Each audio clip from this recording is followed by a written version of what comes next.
we're going to do lesson 4, parallelograms and trapezoids. This is really easy stuff, yet trapezoids are kind of new and there's a couple little things you have to keep in mind. So be sure to watch this lesson, plus throughout the lessons I'm going to give you some hints on the test for chapter 9. I looked over the test and there are true and false questions.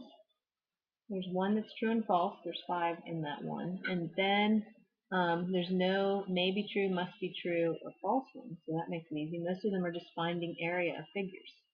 So I think you're going to do really well on the test, but I'm going to help you with some definitions and theorems that are going to be on there. They're kind of review definition and theorems.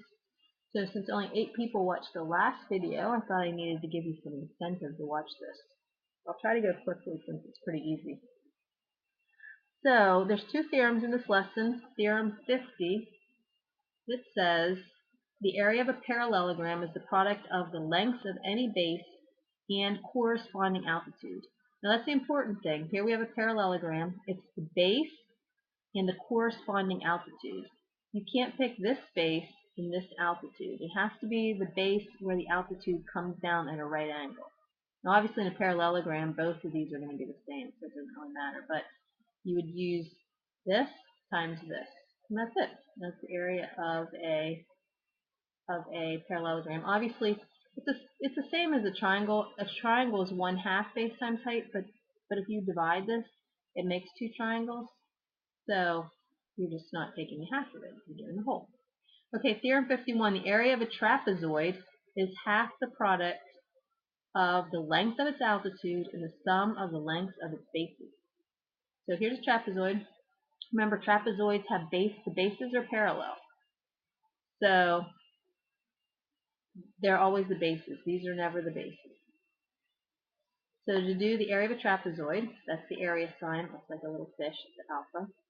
It's 1/2 the base, the altitude. Here's the altitude, and the sum of the bases. So here's the base plus here's the base. So you add these 2 together, take it times the altitude, divide it by 1/2, by 2. All right, let's try a couple. I just have 2 examples. They're really simple, but I just wanted to show you just in case you didn't understand how they apply. Let's just come over here. These are kind of weird problems, so I wanted to show you the first ones. What they do is it says the figure shows a square that has been divided into 2 smaller squares and 2 rectangles. So what they're doing is they're taking this. Come on, pen. Okay, won't write on black on black. Okay, here we go. X minus y, and then we're squaring it. So that's the square. So they're just showing you how to square a binomial. Typically what we would do is we would say x minus y, x minus y times x minus y, and then FOIL.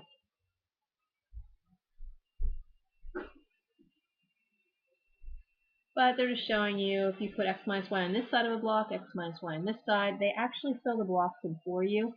What they do is they take x times x and get this one, x times minus y, and puts it there. It's like a multiplication chart. Minus y times x is minus xy, minus y times minus y is y squared. So they fill this in, and then to get your answer, they just start writing down x squared, what's in the blocks, minus xy, minus xy, plus y squared. The middle terms are like terms, so you get x squared minus 2xy plus y squared. If you did FOIL on this, you would come up with the same thing, but they're just copying this and this and this and this and combining like terms. So those are silly, but they're on there.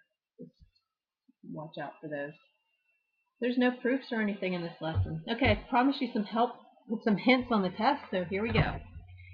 A trapezoid is, and then they leave a blank. Actually, that's not the right one. A rectangle is, and then you have to figure out what a rectangle is. This is the answer. A quadrilateral, all of whose angles are equal. Just keep in mind, a rectangle, that's how you distinguish a rectangle from other shapes. All the angles are equal. So a square is also a rectangle. Okay, the next one is the diagonals of a parallelogram bisect each other. So what they give you on the test is the diagonals of a parallelogram blank. And you would say the diagonals of a parallelogram bisect each other. And the third one that I'm going to give you is in a plane, two lines perpendicular to a third line, blank. In a plane, two lines perpendicular to a third line are parallel to each other. So some huge hints for test number 9. Let's move on. I have one more thing I want to tell you at the very end. So let's try this last one. Again, this is easy arithmetic, not much harder than a 4th grade arithmetic class. So the first question we're going to do, this is from your homework, we're going to do, this is 24. It says find the area of WGER. So look at it, WGER, it's a parallelogram. To find the area of a parallelogram, it's the altitude times and its corresponding base. Well, over here we have an altitude, but since we don't know it, we can't really take x times 20. That won't give us the area. So we look at another altitude. Here's an altitude. This is a right angle sign. I can't even read my own writing there. So we're going to do this one. The area of the parallelogram is the altitude, which is 16, times its corresponding base. So this is the base. This is the base that the altitude goes to. So it's times 15. So the area of that parallelogram is 240. Is that easy? Okay, next one. Little twist here. They want you to write an expression for that same parallelogram in terms of x. So we want to find the area of WGER in terms of x. So what they mean, they want you to use this altitude. So we have the base is 20, and its corresponding altitude is x, so the answer is 20x. Okay, 26, now they want you to find x.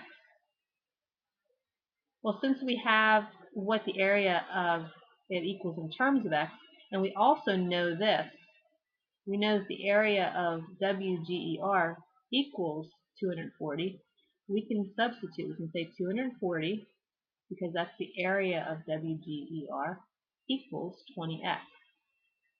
And we're going to get x equals 12. And our final one we're going to do is number 27. Find the area of AGER. AGER, you can recognize this as a trapezoid. Has two parallel sides because it's in a parallelogram. So remember the formula for that? It's 1/2 the altitude. So it's 1/2 our altitude, which in this case, remember this equals 12. So it's 1/2 12 times the sum of the bases. This one here, if you were talking parallelogram, if this side's 20, this side has to be 20. So we just take 12, and then it will be 20 times, and the base of this one's 11. 11. And we multiply, so that's the sum, whoops, that's totally wrong. 20 plus 11. So it's 1/2 times the altitude, which is 12, times the sum of the bases, so it'd be 20 plus 11. And if we multiply that all together, we should get 186. And that's all there is to this problem. So just be careful. These are easy, but make sure you do all your homework. There will be a homework quiz when you come to class on Thursday right away. So we're going to start out real quick with a homework quiz. So be prepared. You have the answer key, but don't cheat. And it should be an easy 20 points. All right, that's it for lesson 4.